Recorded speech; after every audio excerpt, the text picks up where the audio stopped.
वित्तारं कर्मभूतां ज्ञातारं विश्वतत्त्वानां वंदे सद्गुरुमूर्ते। देवादिदेव आदिनाथ भगवान की जय, देवादिदेव महावीर भगवान की जय, गोमकेश्वर बाबूजी भगवान की जय, कल्पवशेष भगवान की जय, जन्मोद्भव दासांगमयी जन्माणी माता की जय, कुंकुंदाचार्य भगवान की जय, उमा स्वामी आचार्य भगवान की जय, समन्वदराचार्य भगवान की जय, पुष्पादाचार्य भगवान की जय, अग्नकाचार्य भगवान की जय, विशिष्ट अधिकारी प्रेमाचार्य वर्ती आचार्य सांसागर जी महाराज की जय, कथिति पट्टाधीश आचार्य श्रमणी गुरुवारी श्री धर्मसागर जी महाराज की जय, मम शिक्षा गुरु ज्ञान शिरोमणि आचार्य कौशिक सागर जी महाराज की जय, तीन कमनों महाराज की जय। धर्मानुरागी आत्माओं, पिछले दिनों से हम लोग अपने बारे में सुना है। हम सबके पास जो अपनी निजी संपदा है वह हमारा शरीर है, हमारी वचन है और हमारा मन। ये तीन चीज हम सबके पास है, प्राणी मात्र के पास है। और इसको हमने बड़े पुण्य से उपार्जन प्राप्त किया है। जो मनुष्य जीवन का शरीर भी देवताओं को दुर्लभ है, ऐसा हर धर्म संस्कृति संप्रदाय के लोग बताते रहे हैं। ऐसी देव दुर्लभ पर्याय हम सब लोगों ने प्राप्त किया है। और इसी जन्म में हम कंपेरिजन करके देखते हैं, तुलनात्मक अध्ययन करते हैं, तो हमारे जैसे मनुष्य ही कई फुटपाथ पर पड़े हैं, कोई झुग्गी झोपड़ी में पड़े हैं, कोई खेत खलिहान में पड़े हैं, कोई जंगलों में पड़े हैं। ये अंतर, ये मनुष्य जीवन में कर्म का अंतर प्रत्यक्ष दिख रहा है, किसी से पूछना नहीं जाना। अब इसी मन वचन काय के द्वारा हम क्रियाओं को करते हैं तो वह आश्रव हो जाता है। और आश्रव दो रूप में होता है, शुभ से पुण्य का आश्रव होता है और अशुभ से पाप का आश्रव होता है। तो पाप के आश्रव तो हम रात दिन कर ही रहे हैं, किसी से पूछना नहीं जाना। लेकिन पुण्य का आश्रव हमें चाहिए, तो हम क्या करें? तो ये 7वां अध्याय उन्होंने बताया कि हिंसा नतस्तेया ब्रह्म परिक्रेव्यो वीर अतिरिक्तम। 5 पापों से विरक्त होना, दूर होना, उन्हें छोड़ना, त्यागना, उसका नाम व्रत है। उन व्रतों के 2 भेद कर दिए। देश व्रतों महती, देश व्रत को अनुव्रत कहते हैं, सर्वव्रत को महाव्रत कहते हैं। लेकिन कोई व्यक्ति सोया हुआ है, हिंसा नहीं कर रहा है, तो अहिंसक नहीं कहना। कोई व्यक्ति गूंगा है, नहीं बोल रहा है, तो झूठ नहीं बोल रहा है, ऐसा नहीं कहना। यदि हम लोग अहिंसा की अनुभूति करना चाहते हैं, सत्य की अनुभूति करना चाहते हैं, चोरी की अनुभूति करना चाहते हैं, ब्रह्मचर्य की अनुभूति करना चाहते हैं, अपरिग्रहता की अनुभूति करना चाहते हैं, एक एक व्रत की 5-5 भावनाएं।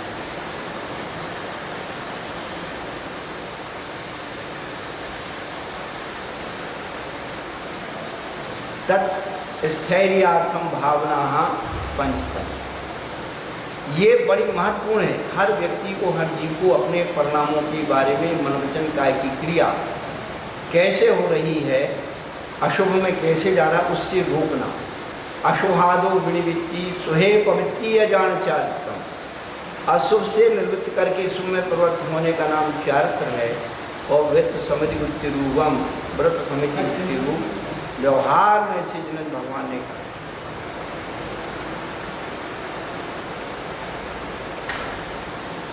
करना क्या है? अहिंसा व्रत की हमें अनुभूति करना है तो सबसे पहले अशुभ मत बोलो, अशुभ मत सोचो। 4 हाथ जमीन देख करके चलो। किसी भी वस्तु को अच्छी तरह से देख सूट करके रखो, उठाओ। और 5वीं भावना आलौकिक पान भोजन। जिस भक्ष्य पदार्थों में भी हम परिवर्तन करते हैं, उनका उपयोग करते हैं, उन भक्ष्य पदार्थों को भी 5 इंद्रियों से देख सोच करके करने की विधि का नाम आलौकिक पान भोजन। इस पर कोई जोर नहीं दे रहा। केवल हमारा उपयोग, कहीं बाहर जीव मर रहा है उस पर इसमें हिंसा हो रही, इसमें हिंसा हो रही। आचार्य कहते अहिंसा यदि सिद्ध करना है तो भाषा और भोजन को शुद्ध कर लो, आपके हमारे सबके जीवन में अहिंसा का आविर्भाव हो जाए। भगवान बनने की शुरुआत भोजन शुद्धि से ही होगी। धर्म की शुरुआत अहिंसा से होती है और पाप की शुरुआत परिग्रह से होती है। कहने का अभिप्राय है ये 5 बातें अहिंसा व्रत की भावना का जो रूप आचार्यों ने बताया, भू सत्तायाम, भावना पद भू धातु से बना है, जो हमारे आत्मा से उत्पन्न होती है वही एक आवाज भावना जो निरंतर भाते हैं वो भावना। इच्छा मन से होती है, भावना और इच्छा में अंतर है। ये भावना है।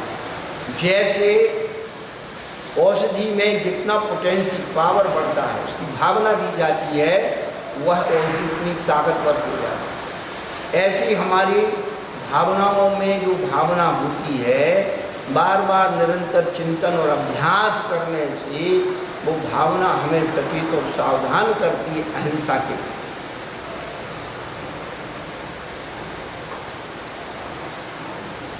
सत्य के प्रति व्यक्ति क्रोध लोभ भय और हंसी में झूठ बोलता है। हमें ये सब अपने वचनों का प्रवर्तन, यदि हमें अहिंसा का पालन करना है तो वांग उक्ति जो दिया है उस वचनों की शुद्धि कैसे होगी? इस सत्य वचन के द्वारा होगी कि हम क्रोध में झूठ ना बोलें, लोभ में भय में हंसी में झूठ ना बोलें, और अनुरुचि भाषण, निर्दोष भाषण,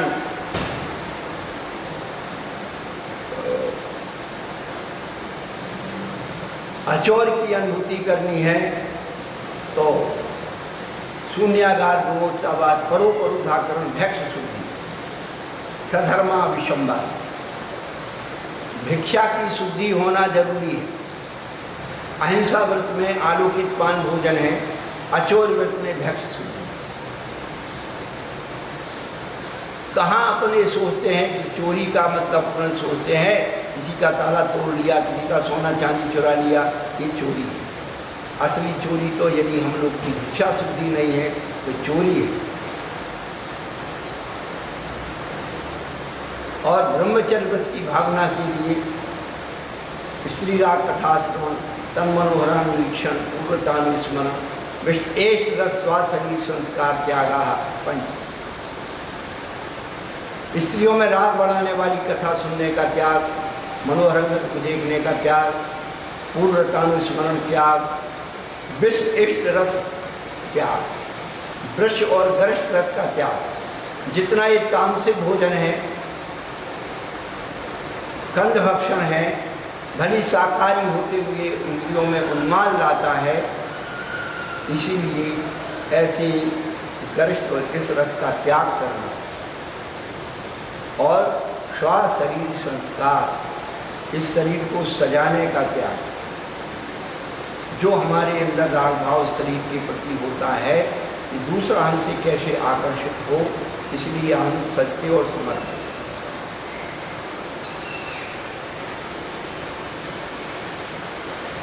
अपरिग्रह व्रत की 5 भावनाओं में मनोज्ञा मनोज्ञेन्द्रिय विषय, राग द्वेष वर्जनानुपंच।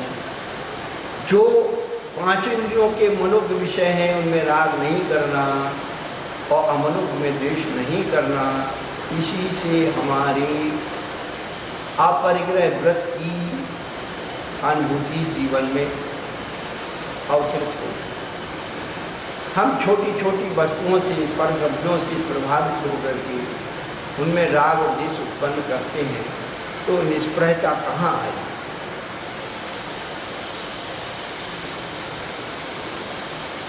पांच पाप कैसे त्यागे जाए? तो आचार्य ने कहा उनका परिणाम सामने रखें। पाप करने के पहले जब मन हमारा पाप करने में जाता है तो इसका विचार करने कि पाप करने से इस लोक में निंदा होती है, बदनामी होती है, सजाएं मिलती हैं, और जब इस लोक में ये मिलता है तो परलोक का हिसाब क्या होगा। तवारीखी में कुछ ऐसे मंजरवी नुमायाँ हैं, तवारीखी में कुछ ऐसे मंजरवी नुमायाँ हैं जहाँ लम्हों ने खता की, जहाँ लम्हों ने खता की सदियों ने सजा पाई। हम एक क्षण का अपराध करते हैं और उसकी सज़ा कितनी लंबी मिलती है। किसी व्यक्ति को, जीव को मारने में एक क्षण नहीं लगता है और मार देते हैं, लेकिन उसकी सज़ा मृत्युदंड मिलता है, आजीवन कारावास मिलता है। तो ये तो हमारे लोक व्यवस्था का अपराध का सज़ा है, तो ये परलोक में कितनी बड़ी सज़ा होगी ये सोचिए। जिसकी सज़ा कोई नहीं देता, कहते उसकी सज़ा भगवान देता है। तो ये भगवान कौन है? हमारा ही भगवान है, अंतरात्मा। हमारा ही कर्म जो सृष्टि का निर्माता है, हम जिसे उपार्जन करते हैं उसकी सज़ा कितनी मिलने वाली है। कैसे मिलती है सज़ा आपको? कर्म कैसे सज़ा देता है? आप देखिए, मिर्ची के ऊपर ऐसे हाथ फेर दीजिए और एक चिमड़ी के बराबर आप अपनी आँख पे लगा लीजिए। उतनी सी बरगनाएँ, मिर्ची की वो बरगनाएँ होती हैं, पूरे 3.5 हाथ के शरीर को मछली की तरह उछालती है। तो इतनी सी बरगनाओं में इतनी ताकत है, तो फिर इतनी कर्म की बरगनाएँ हमें कितना फल देंगी, कितने समय तक फल देगी। सचेत और सावधान हमें कर्म के उपार्जन में रहना चाहिए, कर्म के आश्रम में रहना चाहिए। कर्म के उदय से कभी नहीं घबराना।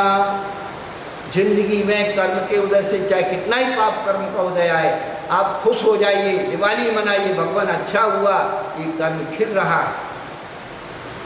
इसलिए उन्होंने ये बताया, दुख में हुआ हिंसा भी 5 पाप रूपी हैं, तो कभी घबराना मत। ये देख करके कि पाप करने वाला सुखी हो गया, धर्म करने वाला दुखी हो गया, ऐसे कभी ये भाव मत लाना। ये भाव लाना, अच्छा हुआ, इस निमित्त से मेरा कर्म खिल गया, कर्जा चूक गया, इस पर्याय में मेरे पास इतनी शक्ति और सामर्थ्य कर्म के उदय को झेलने की है, बाकी और किसी पर्याय में सब भोग योनि।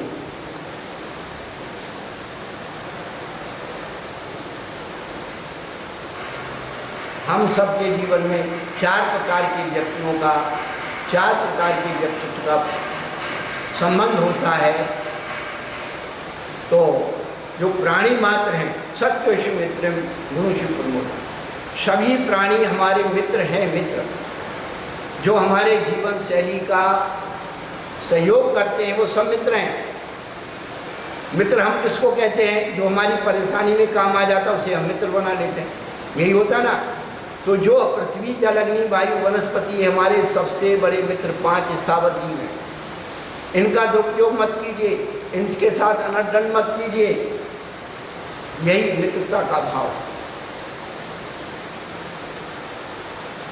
उनके गुणों में हम प्रसन्न होते हैं, अनुकूल चलते हैं, प्रसन्न हो जाते हैं।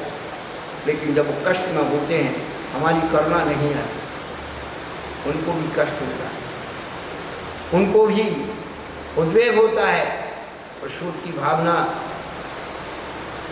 आ जाती अपने आप प्रकृति के रूप में। तो जब वो भूकंप आता है, आंधी तूफान आते हैं, हम विचलित हो जाते हैं, आग लग जाती है, विचलित हो जाते हैं, पूर आ जाता है, विचलित हो जाते हैं। तब हमारे मध्यस्थ वृत्ति हमें होना चाहिए कि जब हमने उनका दुरुपयोग किया तब तो कष्ट आपको नहीं हुआ, आज वो उनका जो है, उनकी चेतना को, उनका परिणमन हो रहा है, हमें बड़ा कष्ट हो रहा है साहब। है, आपने वो कर्म करते समय तो ध्यान नहीं रखा ना, जब उनका दुरुपयोग कर रहे थे। ये 5 स्थावर जीव आपके, हमारे सबके बड़े मित्र हैं, इसलिए उन्हें मित्रवत व्यवहार करिए और वो आपके उस जीवन में काम आएंगे कल्पनातीत। जब आपकी चेतना कहीं ऑक्सीजन नहीं मिलेगी, वहाँ भी आपको ऑक्सीजन कहाँ से मिलेगी ये पता नहीं। क्यों? आपने उस जीवन की रक्षा की है।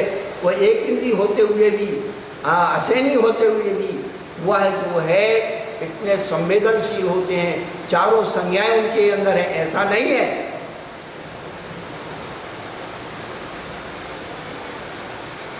जो हमारा सहयोग विपत्ति में कर देता उसे हम भगवान मानने लगते हैं।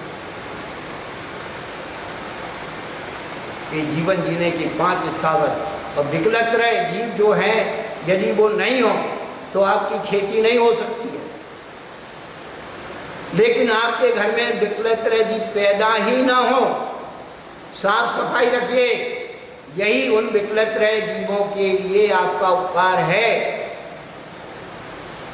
यदि आप प्रमाद करते हैं, वो जीव आपके द्वारा उत्पन्न होते हैं, तो नियम से हिंसा होती है, जीव मरो या मत मरो। यदि आपके घर में विकलत्रय जीव पैदा हो रहे हैं तो आप नियम से हिंसा कर रहे हैं। वो आपके द्वारा मरे या नहीं मरे, ये जरूरी नहीं कि आप उनको मारो तभी जो है हिंसा होगी। यदि पैदा हो गए तो भी आप उनकी हिंसा कर रहे हैं। यही तो जैन दर्शन का विज्ञान है। पैदा क्यों हुआ? प्रमाद के कारण, और प्रमाद हिंसा है। प्रमत्त योगात् प्राण ब्रह्मोपम हिंसा, परिभाषा उन्होंने बताई, वहीं पहुंच रहे।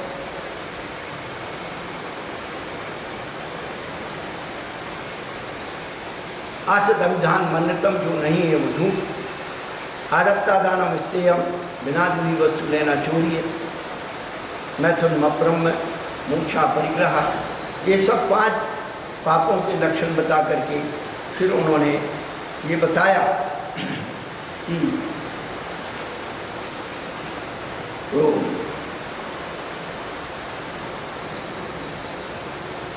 वृत्ति किसे कहते हैं। वृत्ति का पहले प्रारंभ में व्रत का स्वरूप बताया, व्रत और वृत्ति। तो उन्होंने कहा निश्चल्यो वृत्ति, वृत्ति शल रहित होता है।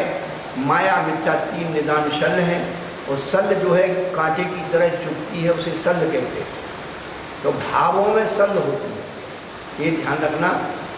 उसके बाद जब वृत्ति हैं तो अगारी नगारस्य, अगारी और अनगारी के बीच से 2 उसके भेद हैं। पर यहाँ पर श्रापाचार होने के कारण अणुवृत्तो गारी, जो अणुवृत्ति है उसे अगारी कहा है, और जो महावृत्ति हो अनगारी। फिर वो अणुवृत्ति बनने के बाद उसके और भी दायित्व बढ़ जाते हैं। दिग्व्रत, देशव्रत, अनर्दन व्रत। व्रत यानी विरक्त होना, त्यागना। दिग्व्रत से 10 दिशाओं की मर्यादा कर लेना, 10 जीवन पर्यंत के लिए वो दिग्व्रत है। फिर उसमें भी जो बची हुई मर्यादाएं हैं वो जो हैं, उसमें भी देशव्रत करना, नित्य प्रतिदिन नगर, गांव, गली, बाजार, ये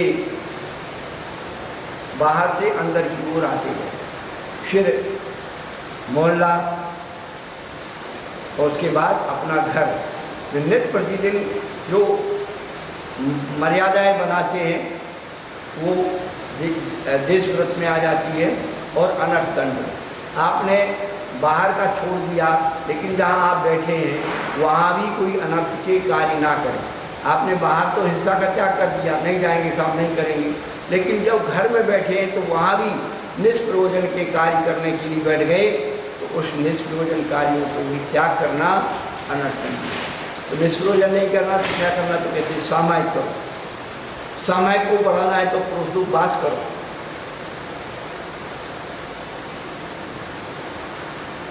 पुरुषोपवास का प्रवर्तन करना है तो कहते हैं कि भोगो भोग परिमाण व्रत करो।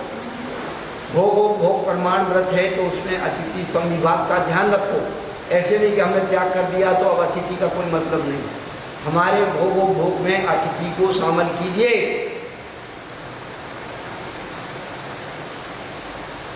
क्यों? ग्रह कर्म नापनित्यम कर्म वार्षिक खलु द्रव्य मुक्ता नाम अतिथि नाम प्रतिपूजा रुदर मलम भाव के बाद आपके जो ग्रस्त जीवन में जो 6 काय के जीवों की विराधना हो रही है, आरंभ सारंभ हो रहा है व्यापार में या रसोई आदि में, उसके पापोपार्जन को धोने के लिए ही आचार्य ने अतिथि संविभाग व्रत रखा। और अतिथि संविभाग व्रत के अंदर ही आचार्यों ने पूजा को रखा है। बहुत सारी बातें श्रावकाचार्यों में अलग अलग दृष्टिकोण से लिखी गई है। तो कहने का अभिप्राय है कि हम आतिथ्य संविभाग के द्वारा अपनी चेतना को केंद्रित करें और इन व्रतों को पालन करने का मकसद और हेतु क्या है। कहते मारनातिकम शलेखनाम जोशीता, प्रीतिपूर्वक, ज्योतिषा शब्द का प्रयोग किया, उत्साहपूर्वक मन के अंत में संलेखना व्रत को धारण करने का संकल्प वृत्ति का होना चाहिए। अतिचारों का कथन बताया है। तो पहले सम्यक्त के अतिचार बताए। सम्यक्त कोई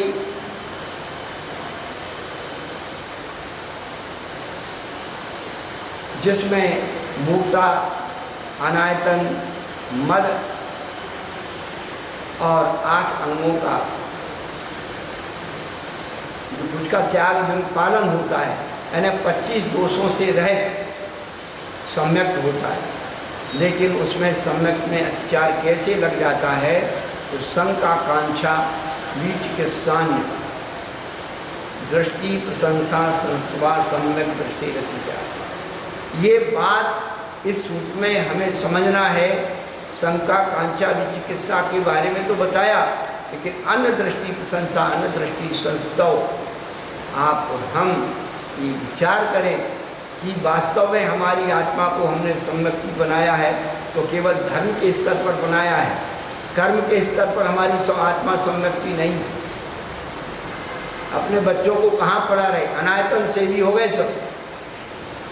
यदि आप आयतन से भी होते तो कभी भी अपने बच्चों को गुरुओं के पास, जैन गुरुओं से ही पढ़वाते। लेकिन आपके बच्चे क्रिश्चियन स्कूल में पढ़ने जा रहे हैं और दुनिया के और स्कूलों में पढ़ने जा रहे हैं, उनके संस्कार ले रहे हैं। ये सब अनायतन से भी है। आपके यहाँ जो भी भारत में पर्व त्योहार आते हैं, आप जैनी लोग कहीं चंदा लेने नहीं जाते, जैन घरों में जाते हो, लेकिन आप जैनों से, हिंदू, मुसलमान, सिख, ईसाई सब चंदा लेने आते। आपके बच्चों के स्कूल में फंक्शन होते, सब आप चंदा देते। ये अनायतन सेवन हो गया कि नहीं हो? अनुमोदना कर रहे हैं। और यहाँ दुनिया भर के पंथ बनाएंगे, संत बनाएंगे, ये बनाएंगे, सम्यक दृष्टि की चर्चा करेंगे, ये मिथ्यात्व, वो मिथ्यात्व, वो पाप, ये डालेंगे। वहाँ आप सबसे ज़्यादा बड़ा मिथ्यात्व सेवन कर रहे हैं। तो कहने का अभिप्राय है कि अन्य दृष्टि प्रशंसा, अन्य दृष्टि संस्तव क्या है? तो अन्य जो धर्म हैं, उनके जो सिद्धांत हैं, उनकी प्रशंसा मन से नहीं करना, मुख से उच्चारण करके उनकी संस्तव नहीं करना। यदि करते हैं तो ये अतिचार है। लेकिन अन्य धर्मी लोग यदि अच्छे कार्य करते हैं, परोपकार के कार्य करते हैं, तो उसकी प्रशंसा करने में दोष नहीं है। तो कैसे मानना, दूसरों की दिव्य चिकित्सा कैसे पालन करना, वो ईसाइयों से सीखिए। एकता में कैसे रहना, अनुशासन में कैसे रहना, आप मुसलमानों से सीखिए। अरबपति आदमी भी होगा और बाद में आया नमाज पढ़ने तो वहीं पीछे रहेगा और आपके यहाँ सबसे आगे घुसेगा। ये सदाचार कहलाता है। तो दूसरों की अच्छी बातों की प्रशंसा करना दोष नहीं है, लेकिन उसके मत और सिद्धांत की प्रशंसा करना दोष है। ये बात हमेशा ध्यान रखना। तो हम लोग ना तो अच्छाई में ना बुराई में, कहीं भी नहीं है। ना तो आप सिद्धांत में हैं ना व्यवहार में। आपका व्यवहार भी बिगड़ा हुआ, सिद्धांत का तो पता ही नहीं। गंगा गए गंगादास, जमुना गए जमुनादास। कब आप पलट जाओगे, आपके सिद्धांत पे स्थिरता ही नहीं। तो ये सूत्र बड़ा महत्वपूर्ण है, चिंतनीय है। जिस सम्यक दर्शन के आप ढोल पीटते हैं कि सम्यक दर्शी फलाना चाहिए, सम्यक दर्शी फलाना चाहिए, ये सब मिथ्या दृष्टि। तो सम्यक और मिथ्यात्व में क्या उसकी विशेषताएं हैं चर्या की, वो सब का तुलनात्मक अध्ययन करना चाहिए।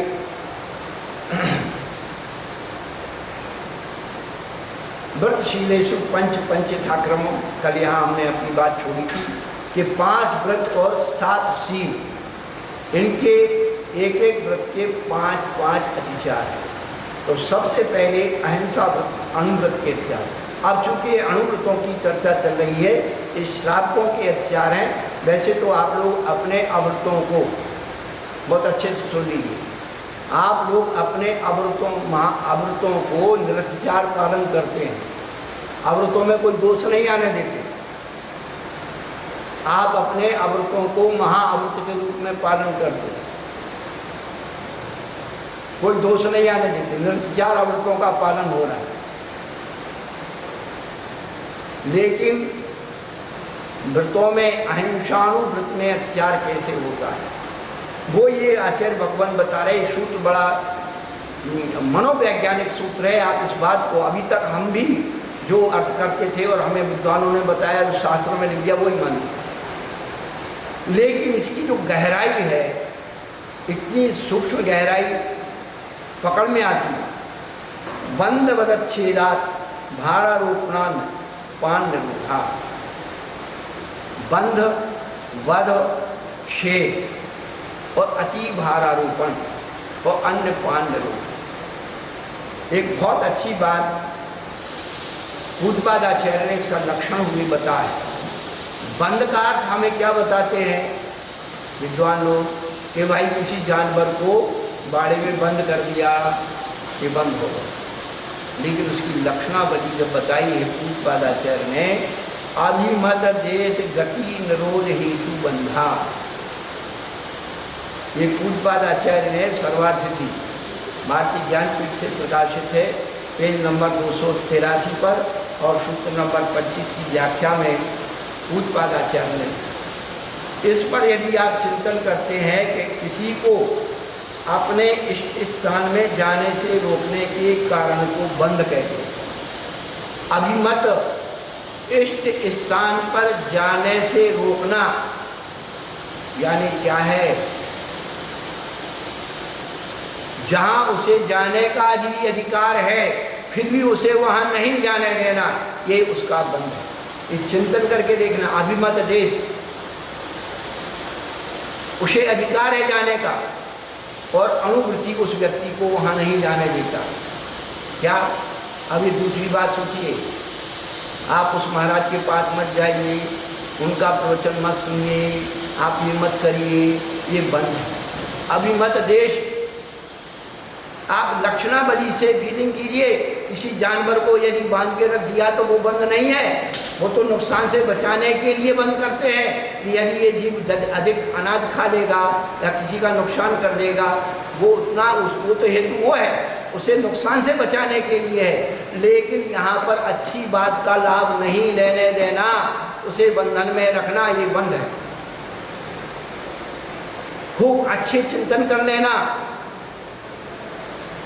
जहाँ उसे जाने का अधिकार भी बनता है फिर भी उसे वहाँ नहीं जाने देना। आजकल क्या करती माता बहनें हैं, महाराज का प्रवचन हो रहा है और आहार देने जाना है, बहू से कहती है बेटा तू यहीं रह, मैं जाके आ रही हूँ।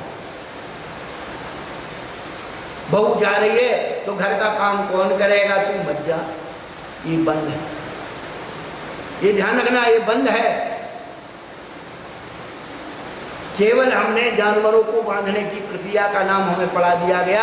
अब जानवर तो किसी के घर में है नहीं, गाय नहीं, बैल नहीं, भैंस नहीं, कुत्ता होगा तो वो तो अपने आप जैसे ही बांध के रखते हो, साथ साथ में घुमाते हो। लेकिन असली बात वो है, ये है। और कोई व्यक्ति वहाँ चला गया तो उसे दंडित करना, मारना, पीटना, प्रताड़ित करना,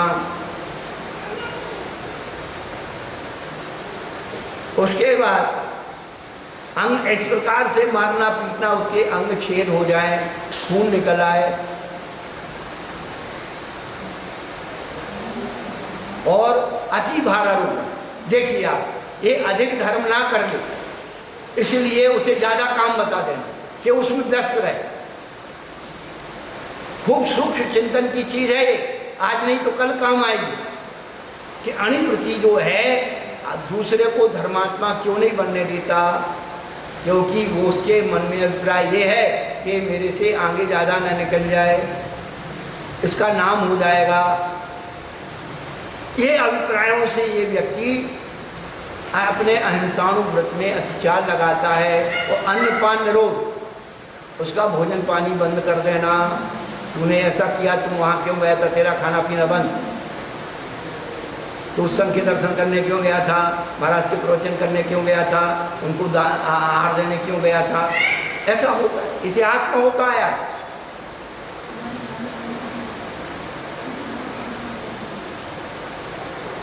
गिरनार की घटना, गिरनार नाम इसी से पड़ गया। गिरनार जी का नाम उज्जैन पर्वत, रेवतक पर्वत है। लेकिन गिरनार नाम क्यों पड़ गया कि जो उस गांव था तलहटी में, वो पूरे मिथ्यादर्शियों का गांव था। और उसमें एक महिला बड़ी धार्मिक थी।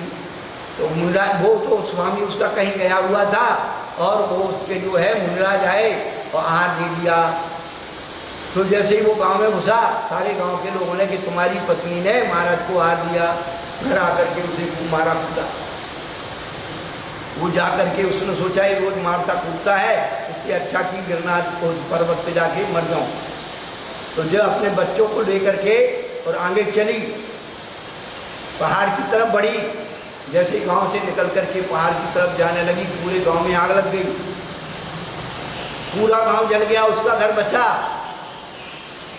तो उसके पति ने सोचा कि इसकी जो है दान की महिमा से बच गई। तो अब जो है वो पत्नी के पीछे दौड़ा, आवाज़ लगाई। पत्नी ने क्या सोचा कि ये पति खुद मुझे मारने आए, पूरे गांव में लग गई आग, ये खुद मुझे मारेगा। तो ऊपर जा कर के दोनों बच्चों को लेकर के पहाड़ से कूद गई। तो नारी गिरी थी, इसलिए उस पर्वत का नाम गिरनार पड़ गया। फिर वो देवी अंबिका देवी हो गई। अब देवों के तो बच्चे नहीं होते हैं, लेकिन पूर्व जन्म का उसके राग था।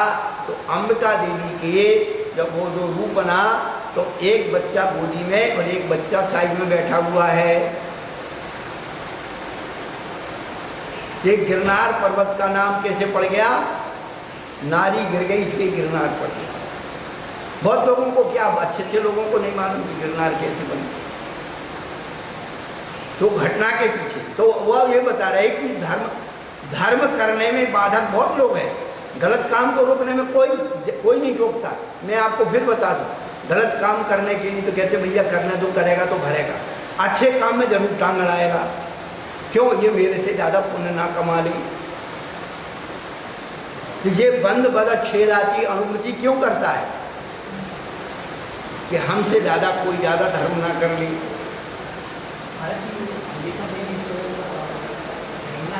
नैमिनाथ भगवान की यक्षिणी, हाँ पुरानी घटना है। तो कहने का अभिप्राय है कि हम लोग ये जो अतिचार लगाते हैं, अनुप्रति के अत्याचार, तो केवल जानवर तक सीमित नहीं है। अति भारारोपण, आप ये देखिए, अति भारारोपण कितना व्यापक शब्द है।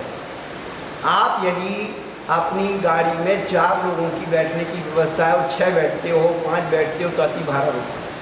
स्कूटर पर 2 लोगों की बैठने की, मोटरसाइकिल पर जितनी सवारी उस पर है उतनी ही बैठना चाहिए। उससे अधिक आप बिठाते तो ये अति भारारोपण है।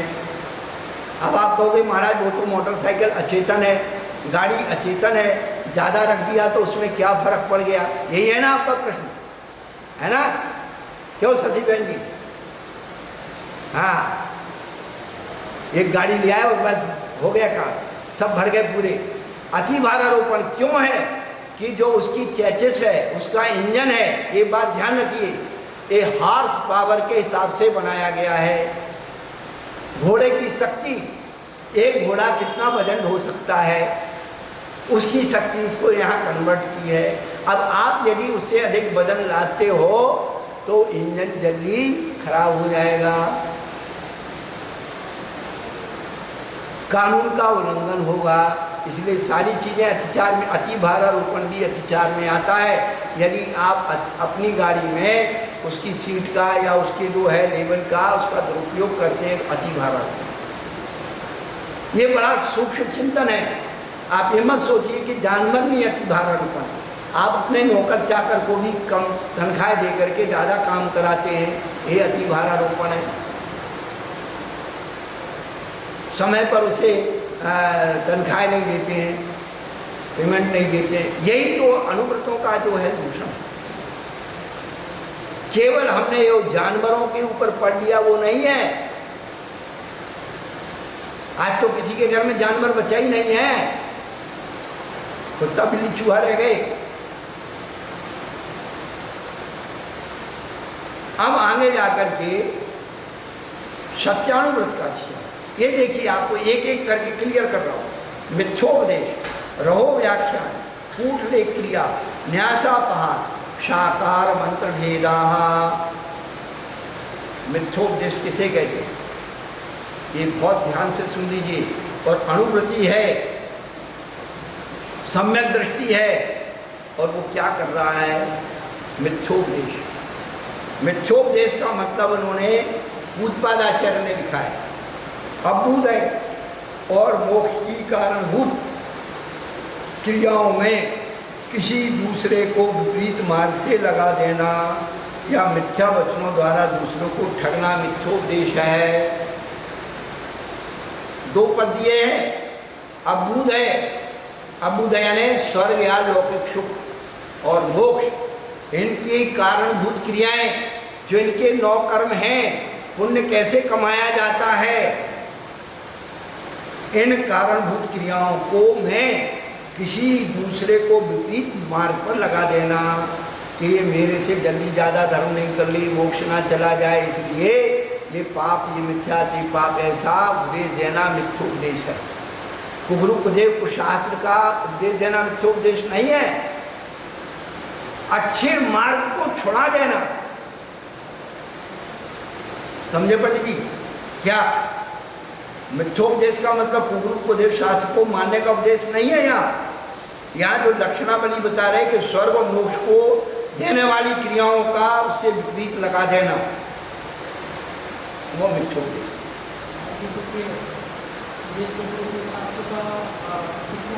वो तो वहां पहले ही छोड़ के आ गया बाबा, मूर्ता का त्याग तो पहले ही हो गया। ये तो अच्छाई को छुड़ा रहा है। क्या ठंडे दिमाग से सोचना। अब बताते हैं आपको, रामचंद्र जी ने दीक्षा ले ली और सीता जी क्या हुआ? हाँ, और स्वर्ग चली गई, स्वर्ग में स्वर्ग। तो क्या हुआ? सीता जी अपना रूप बना के आ गई और विक्रिया से सैकड़ों जो है विद्याधरियों का रूप बना दिया और रामचंद्र जी के सामने आ गए। हमसे बहुत बड़ी गलती हो गई, हमने गलत में दीक्षा ले ली, अब एक काम करो, ये सब छोड़ दो और अपन सब मोक्ष से एक साथ चलेंगे। ये विद्याधर कुमारी आपसे शादी करना चाहती है। एक सम्यक दृष्टि जीव इतना जो है आ जाता है साधना से गिराने के लिए राग के कारण। इसी प्रकार से जो अनुवृत्ति होता है वह दान और पूजा में अधिक खर्च ना कर दें हमारे बच्चे, उनको रोकता। ज़्यादा समय भर लगन नहीं लगे रहे महाराज के पीछे, अरे क्या करना है तुम इतना करके क्या करोगे, उसको रोक। ये है मिथ्योपदेश। असली परिभाषा ये है, लक्षण बलि से स्वर्ग मोक्ष देने वाली क्रियाओं से विपरीत लगा देना, उनको छुड़ा देना। तो ये जो कर रहे हैं ना आज सबसे ज़्यादा ये मिथ्योपदेश। रहो व्याख्यान, पाप 4 प्रमोहनी कर्म के उदय से कोई स्त्री पुरुष का गलत आचरण देख लेना और उसको प्रकट कर देना, ये रहो व्याख्यान। क्या पढ़ी हमें भाई? सच बोलने की क्या पढ़ी कि हमने देखा है? आपने हमने देख भी लिया तो किसी को नहीं बताना। यदि इस प्रकार से करते तो क्या दोष है? जिसका हमने देखा है और उसको मालूम पड़ी अमुक व्यक्ति ने देख लिया, 2 बातें होंगी, या तो वो सुसाइड कर लेंगे तो उसने देख लिया सबको बता देंगे इससे अच्छा मर जाओ, या फिर वो प्रतिशोध की भावना से भर जाएंगे कि बेटा तुमने हमारा देखा है ना, अब तुम्हारे पीछे पड़ जाएंगे। किसी ना किसी प्रकार से आपको भी दोषी ठहराने के लिए वो कि तुम उसके साथ गए थे, तुम उसके साथ बात कर रहे थे, तुम उसके साथ बैठे थे, अपना देखो, तो वो उल्टा जो है आपके ऊपर आरोपण कर सकता है। तो भैया न उम्र पढ़ो न पखा उड़ाओ। ना किसी की गलत बात देखो, ना सुनो, ना कहो। इसलिए उसको रहो यदि कहते हैं तो रहो व्याख्यान, तो मिथ्योपदेश रहो व्याख्यान। कूटले क्रिया, तो आजकल कितना कूटले क्रिया हो रहा है ये तो आप अंदाज नहीं लगा सकते हो। जो स्वाध्याय करते हैं, जो वास्तव में गहराई से उस बात को सोचते हैं, वही बता सकते हैं कि प्रमाण को प्रमाण नहीं मान रहे साहब। सारे ग्रंथों की टीकाओं को बदल रहे हैं, कहानियों को बदल रहे हैं, क्योंकि उससे हमारे मत की, हमारे उस सिद्धांत की पुष्टि नहीं होती, इसलिए बदल ये कूटले क्रिया।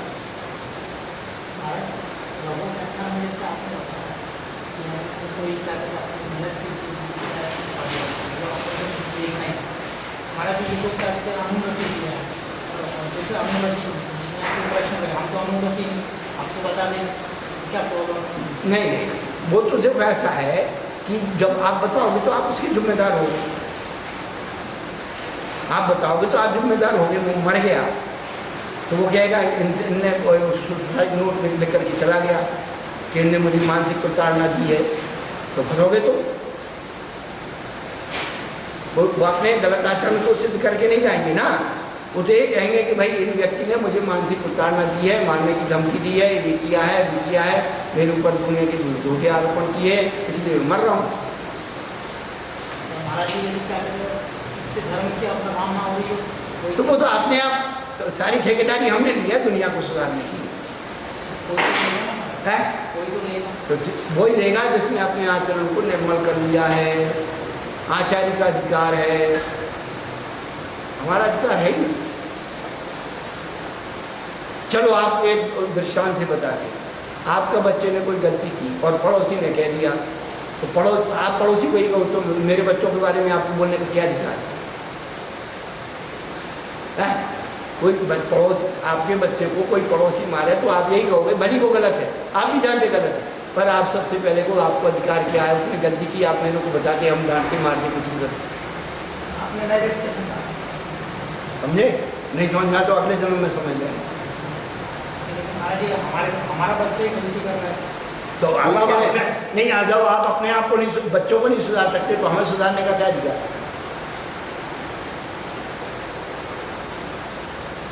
ये सब चीज़ें बहुत सूक्ष्म हैं और धर्म क्षेत्र काल भाव से और उससे जो है बहुत अच्छी बातें होती है। कोई भद्र जीव होते हैं तो अपने पड़ोसी भी कहते तुमने बहुत अच्छा किया, हमारे बच्चों को डांटा, गलत काम करने से रोका, उसको धन्यवाद भी देते कि मेरे बच्चों को गलत काम करने से रोक दिया तुमने। हर व्यक्ति का तो कूटले क्रिया ये बहुत चल रहा है। पूरे ग्रंथों गाथाओं को परिवर्तन करण किया जा रहा है, इतिहास को परिवर्तित किया जा रहा है, ये कूटलेकरण कहा है। और न्यासापहार, धरोहर को किसी ने आपके पास ज़्यादा चीज़ रखी और वो भूल गया और कम मांग रहा है तो आपने कुछ बचा करके उसे वापस लौटा दिया। न्यासापहार में लौटाया तो लेकिन संख्या में कमती कर दिया, या पहले गिनती में ज़्यादा रख लिया और देते में हिसाब किताब कर लिया, बहुत सारी उसमें। और साकार मंत्र भेद, ये क्या है कि किसी के कोड वर्ड यानी गुप्त संकेत को समझ करके उसे प्रकट कर देना। अब इसका कोई साक्षी तो है नहीं, तुमने आंखें मटकाई थी कि ऐसे किया था कि वैसे किया था, पहले तो वीडियो थे नहीं, ये तुम्हारे मोबाइल थे नहीं कि भाई आप वीडियो बना लो कि देखो ये ऐसा किया था। लेकिन जो है साकार मंत्र में किसी के कोड वर्ड का समझ करके उसे प्रकट कर देना, ये साकार मंत्र भेद है। ये 5 अतिचार किसके हैं? सत्यानुभूति, मिथ्योपदेश और व्याख्यान। खूब चिंतन करना, 25 साल से इसी बात का चिंतन कर रहे हैं कि ये सारी चीज़ें हम त्रियंचों पे घटा करके अपने आप को बचाते, बंद छेद आदि केवल त्रियंचों पे घटाते, मनुष्य पर घटाते नहीं। और असली बात तो मनुष्यों पर घटाने, हमें चौक जैसे तिरंज को थोड़ी करने जाएंगे। सारी चीज़ें मनुष्य तिरंज अपवाद मार्ग।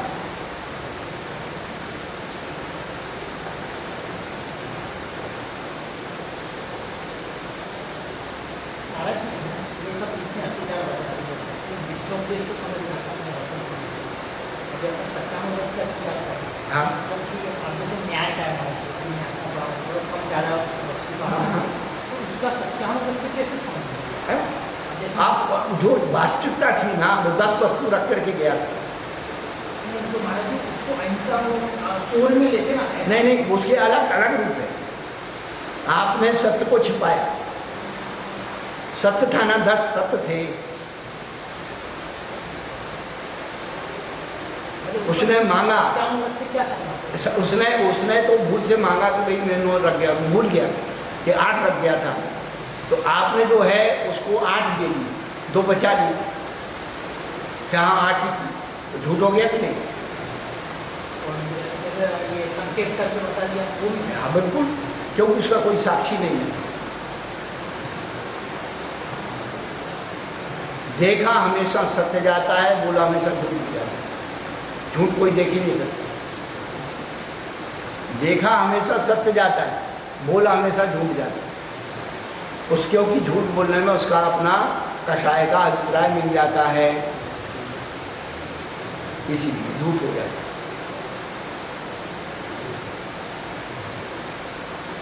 अचौर्याणु स्टैन प्रयोग तदाहतादान वृद्ध राजातिक्रम हीनाधिक मानोन्मान प्रतिरूपक व्यवहारा।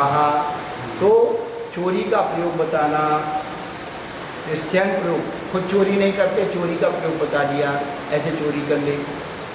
खुद चोरी नहीं की, चोरी का प्रयोग नहीं बताया और चोरी का माल खरीद लिया अपनी निवेदन करने के लिए कि हमने तो ऐसा नियम दिया है कि मुझे तो अपनी अभिषेक पूजन करनी है और अपने परिवार के साथ रहना है, तो आप ऐसा करिए कि राजा की आज्ञा का भंग नहीं हो और हमारा नियम न टूटे। तो राजा इस बात से प्रसन्न होता है कि मेरे देश में इतने अच्छे धर्मात्मा लोग हैं, तो इनको उस प्रकार से आज्ञा दे देता है। अब चूँकि आज वर्तमान में ऐसी स्थितियाँ नहीं है, आपका प्रश्न बहुत सही है, तो वो जानते ही नहीं है। शराब की बोतल खोलने के लिए तो उन्होंने कानून पर कह दिया, छूट दे दी कि चलो खुलेगी, और मंदिर के लिए कानून बना दिया, तो इसको कानून थोड़ी कहते। अच्छी चीज़ का त्याग कराने के लिए तो लोग त्याग कराते हैं, गलत चीज़ का त्याग नहीं कराते, ये तो उल्टा है।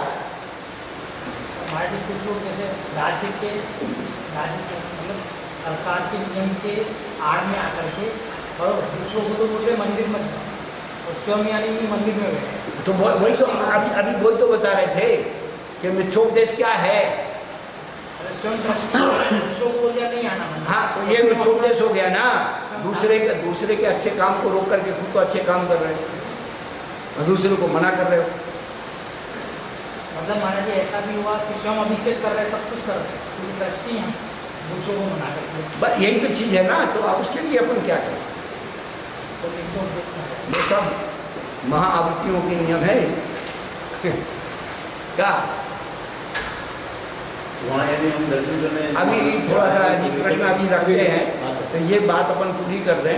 तो हीनाधिक मानव और प्रतिरूपक व्यवहार, असली में नकली मिला करके बेचना एक प्रतिरूपक व्यवहार है। अभी आपके सबका समाधान का समय है और आगे की बात हम फिर करेंगे। महावीर भगवान की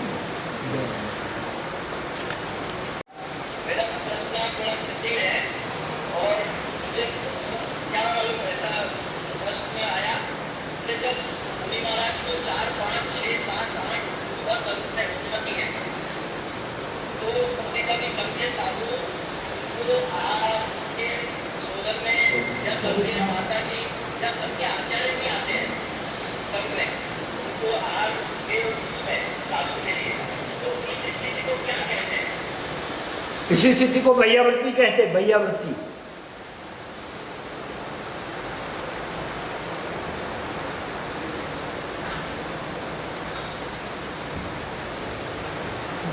प्रमोद जी दिल्ली से गाजियाबाद।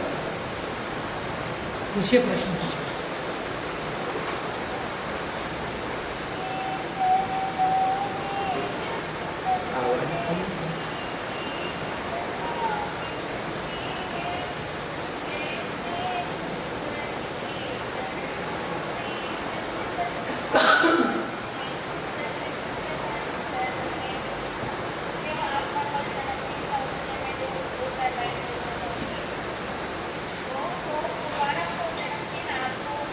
अरे हो गया भाई, और कोई अच्छी चीज़ पूछो।